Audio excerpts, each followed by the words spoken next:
Hello दोस्तों, मैं हूं एमडी इमरान। दोस्तों, आज हम क्लास 10th उर्दू का सबक नंबर 12 यानी डिप्टी नज़ीर अहमद के बारे में पढ़ने वाले हैं।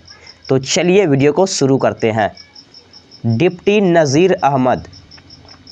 नज़ीर अहमद की पैदाइश 6 दिसंबर 1836 ईस्वी को जिला बिजनौर कहाँ पड़ता है? तो यूपी में पड़ता है। जिला बिजनौर के अफजलगढ़ परगना की बस्ती कोरिएटर में हुई। तो यहाँ से एक क्वेश्चन बनेगा, डिप्टी नज़ीर अहमद की पैदाइश कब हुई? तो 6 दिसंबर 1836 ईस्वी को और जिला बिजनौर में। ठीक है, आपको याद रखना है। फिर आगे, इनके वालिद का नाम सादत अली था। वालिद का क्या नाम था? सादत अली। नज़ीर अहमद का नस्बी सिलसिला एक बुज़ुर्ग अब्दुल गफ़ूर अज़ीमपुरी से मिलता है, जो शाह अब्दुल कुद्दूस गंगोही के मशहूर खलफाए में थे।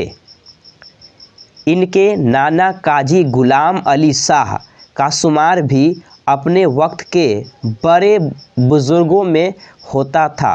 फिर आगे है, नज़ीर अहमद की इब्तदाई तालीम मतलब शुरुआती शिक्षा गांव के मकतब में हुई।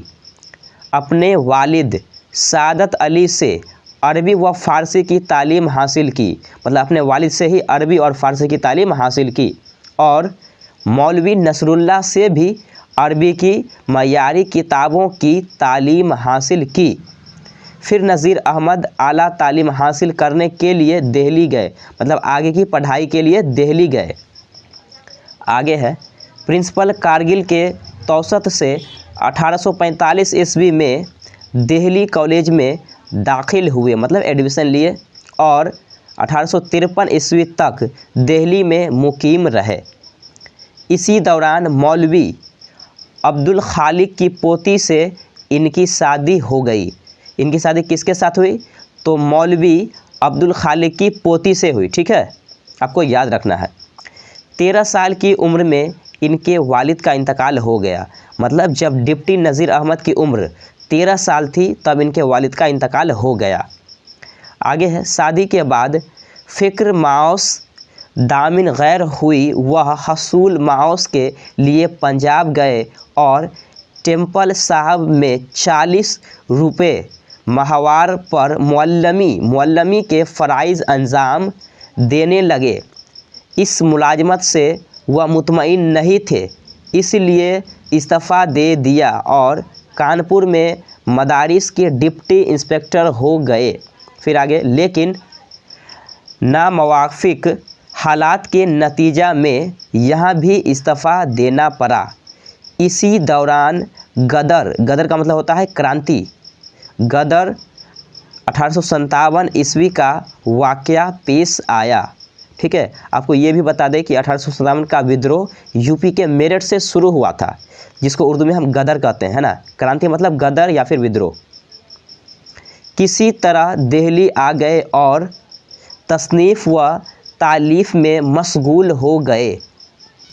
फिर आगे है, डिप्टी नज़ीर अहमद को उर्दू का औलीन नावल निगार तस्लीम किया जाता है, मतलब उर्दू का सबसे पहला नावल निगार कौन है? तो डिप्टी नज़ीर अहमद। मुरातुल उरूस की अशात 1869 ईस्वी में हुई।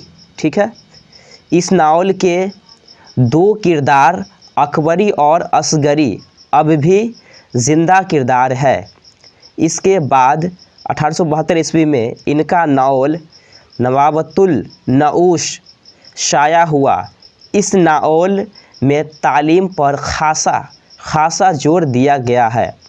इसका एक किरदार असगरी खानुम तालीम नस्वा के आम करती है। ठीक है, नस्वा को आम करती है। तौबतुल नसूह, यह आपको याद रखना है, तौबतुल नसूह की अशात 1877 ईस्वी में हुई। कब हुई? 1877 ईस्वी में। फ़नी एतबार से तौबतुल नसूह कदरे बेहतर है। नसूह आलिम ख्वाब में हशर का नक्शा देखता है। यही ख्वाब इसकी ज़िंदगी में इस्लाही इनकलाब का बाअस होता है। अफसाना मुतला 1885 ईस्वी में शाया हुआ। कब हुआ? 1885 ईस्वी में। इब्नुल वक्त नज़ीर अहमद के नावल में सबसे अहम है। नज़ीर अहमद का आखिरी नावल रोयाए सादका है। कौन सा है? रोयाए सादका है, जो 1884 ईस्वी में शाया हुआ, मतलब पब्लिश हुआ। नज़ीर अहमद के नावल के दौर रश असरात मर्तबा हुए। इस हद तक के हर इलाके में इस नौयत की असलाही तहरीर मसलसल लिखी जाने लगी। अपनी तसानीफ़ के ज़रिए नज़ीर अहमद ने उर्दू नावल के लिए एक मैदान तैयार कर दिया। 74 साल की उम्र में नज़ीर अहमद पर फालिज का असर हुआ और 28 दिसंबर 1910 ईस्वी में इनका वसाल हो गया, मतलब इंतकाल हो गया। तो यहाँ से क्वेश्चन बनेगा, नज़ीर अहमद का इंतकाल कब हुआ? 28 दिसंबर 1910 ईस्वी को। ठीक है, किस कारण से हुआ? तो फालिज के कारण। दोस्तों आज के लिए बस इतना ही। अगर आपको यह वीडियो पसंद आया तो इस वीडियो को लाइक करें और साथ में इस चैनल को सब्सक्राइब करें। तब तक के लिए शुक्रिया।